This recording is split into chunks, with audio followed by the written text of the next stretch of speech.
Assalamualaikum warahmatullahi wabarakatuh. Saya Sirlandari dari kelas 12 IPA 2 absen 31. Di sini saya akan mempresentasikan mengenai BMC atau yang disebut dengan bisnis model kanvas. Nah, kita akan masuk dalam sebuah pengertian BMC yang bisa disebut dengan kerangka kerja atau strategi dari manajemen yang disusun secara rinci dan mudah dipahami dengan tujuan untuk menjelaskan menilai perusahaan agar kinerja dari semua pihak bisa maksimal. Untuk manfaat BMC sendiri yaitu satu, bisa mempersingkat penulisan perencanaan bisnis, dan yang kedua bisa meningkatkan fokus perusahaan terhadap poin penting perencanaan bisnis, dan yang ketiga bisa mengurangi resiko kekeliruan dalam eksekusi bisnis. Dengan secara tidak langsung dapat dijadikan dokumen blueprint perencanaan bisnis untuk suatu perusahaan. Dan yang selanjutnya yaitu ada elemen-elemennya, yaitu ada customer segment. Nah, dalam customer segment ini adalah elemen pertama yang harus kita miliki dalam memulai bisnis model kanvas dengan menentukan segmen pelanggan mana yang akan menjadi target bisnis dari segmen customer segment kita. Customer segment itu memiliki poin-poin yang bisa kita lihat, yaitu yang pertama ada customer jobs, di mana pekerjaan ini bisa berupa tugas yang ingin kita selesaikan atau masalah yang ingin kita pecahkan. Dan yang kedua ada customer gain, di mana ini berguna untuk menjelaskan manfaat yang diharapkan atau diinginkan dari bisnis kita.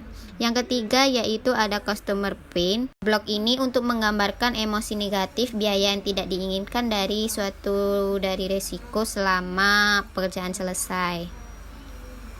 Dan untuk elemen yang selanjutnya yaitu ada value proposition. Proposition ini adalah elemen yang dimaksudkan pada BMC adalah sekat yang merupakan keunggulan sebuah produk apa saja yang sesungguhnya poin-poin yang dapat mendatangkan manfaat yang ditawarkan dari bisnis perusahaan bagi customer segmennya.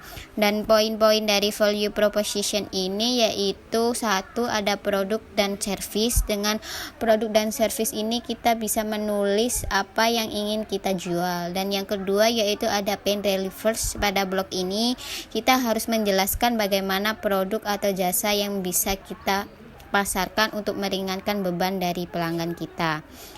Dan selanjutnya yaitu ada selanjutnya yaitu poin ketiga ada gain creators, di mana kita harus menjelaskan produk atau jasa yang bisa membuat pelanggan itu diuntungkan.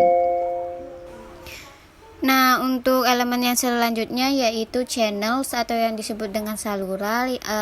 Yang dimaksud di sini adalah media atau sarana apa saja yang bisa digunakan untuk menyampaikan suatu produk atau jasa kita. Setelah membahas dari channel ini, kita selanjutnya ada elemen yang selanjutnya yaitu revenue streams atau yang disebut dengan sumber pendapatan, yang merupakan bagian dari yang paling vital di mana organisasi memperoleh pendapatan dari pelanggan. Dan selain itu ada key activities, di mana itu bisa disebut dengan sumber daya.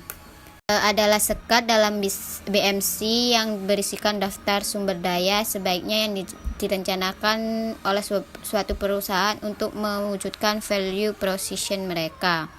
Selanjutnya yaitu ada customer relationship. Nah, untuk customer relationship ini sendiri yaitu elemen dalam BMC atau bisnis model kanvas, di mana perusahaan menjalin ikatan dengan pelanggannya. Dan selanjutnya key activities yaitu semua aktivitas yang berhubungan dengan produktivitas bisnis yang berkaitan dengan sebuah produk, di mana kegiatan utamanya adalah menghasilkan proporsi nilai.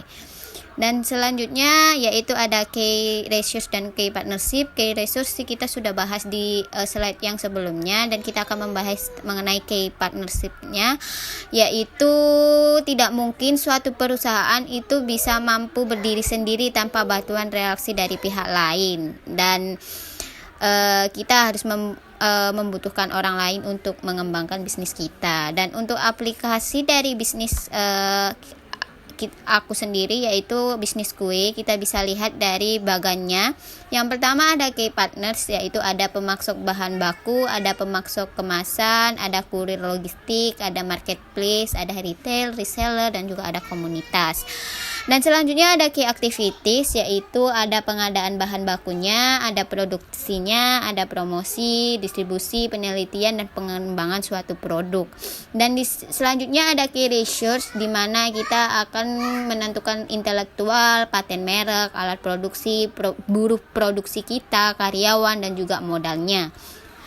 Dan selanjutnya itu ada value proposition, yaitu di mana camilan sehat cookies itu harus bebas gluten, bebas gula, bebas kasein, tinggi seratnya juga bebas, karbohidrat, kompleks, dan aman untuk yang terkena penyakit diabetes mellitus. Nah, selanjutnya yaitu customer relationship-nya. Kita bisa memberikan suatu promosi, mempertahankan kualitas produk, bisa melakukan inovasi produknya juga.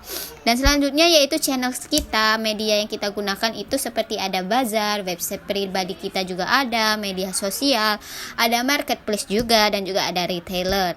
Dan customer segment-nya kita yaitu seorang yang yang terkena diabetes mellitus, autism spectrum disorder, dan pelaku diet, dan juga ada penderita obesitas. Dan di sini ada cost structure, yaitu ada biaya investasi, produksi, operasional, dan juga ada biaya tetapnya. Dan revenue streamnya yaitu penjualan produk Mukis kepada konsumen akhir, dan penjualan produk Mukis kepada retailer, dan penjualan Mukis kepada reseller. Nah, sekian presentasi dari saya. Apabila ada kesalahan mohon dimaafkan ya. Wassalamualaikum warahmatullahi wabarakatuh.